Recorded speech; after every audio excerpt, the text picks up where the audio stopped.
Bon, j'avoue, en tant que Belge, un de mes petits péchés mignons, c'est de regarder l'actualité française. Je suis rarement déçu. À chaque fois, je me dis, ah ouais, y a pas que chez nous qu'il y a une couille dans le pâté. Cette semaine, en France, opération anti-prostitution, les gendarmes surprennent le maire en flagrant délit avec une escort girl. Clairement, là, je suis pas déçu. Par contre, une opération anti-prostitution, on peut pas se prostituer en France? Non, mais je demande parce qu'en Belgique, on peut. Soit de façon indépendante, soit t'es sous contrat avec des fiches de paye. Ça s'appelle une carrière politique. Sinon, je me suis un peu renseigné. Ah, en France, c'est un autre délire, hein.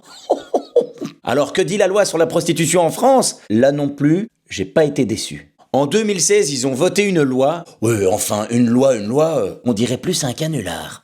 En France, se prostituer est autorisé, mais avoir recours au service d'une prostituée est interdit. Attends, redis un peu ça. Se prostituer est autorisé, mais avoir recours au service d'une prostituée est interdit.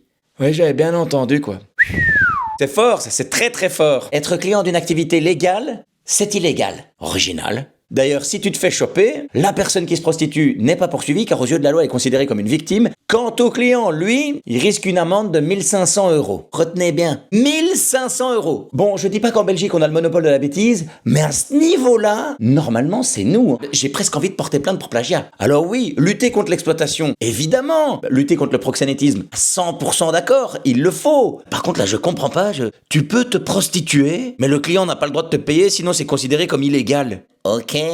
Non mais concrètement, c'est quoi le message que l'État français essaye de faire passer? Ah mais non, bien sûr, vous pouvez vous prostituer, mais le mieux ce serait de faire ça bénévolement. Sérieux, si c'est pour se faire baiser gratuitement, il y a déjà les élections. Ah bah d'ailleurs en France ce sont bientôt les municipales. Ah bah qui sait, peut-être que le maire était juste en campagne pour récolter des voix. Mais c'est important d'être proche du peuple. Ah, par contre au niveau de la loi c'est un échec. Le but de cette loi, protéger les personnes qui se prostituent, lutter contre le proxénétisme, et sanctionner les clients. Ah ben là, avec le maire, ça s'est pas exactement passé comme ça. Il a reçu une amende de 1500 €? Non, de 200. Hein? Mais pourquoi? Parce que c'est le maire. Ah ouais. Mais attends, c'est pas une excuse, ça. Et oui, les voies de la magouille sont impénétrables. Ensuite, on apprend que la prostituée n'a pas été inquiétée pénalement. En revanche, l'argent en sa possession a été saisi, à savoir 2000 €. Oh les bâtards! Ça a coûté 10 fois plus à la prostituée qu'au maire. Mais les calculs sont mauvais. Je rappelle qu'en France, se prostituer est autorisé, mais avoir recours au service d'une prostituée est interdit. Et pour ce qui est de la lutte contre l'exploitation sexuelle, on repassera, hein. Saisir son argent, c'est elle qui suce, c'est l'État qui encaisse. Pas de doute, dans le monde des proxénètes, l'État, c'est le boss final. Alors,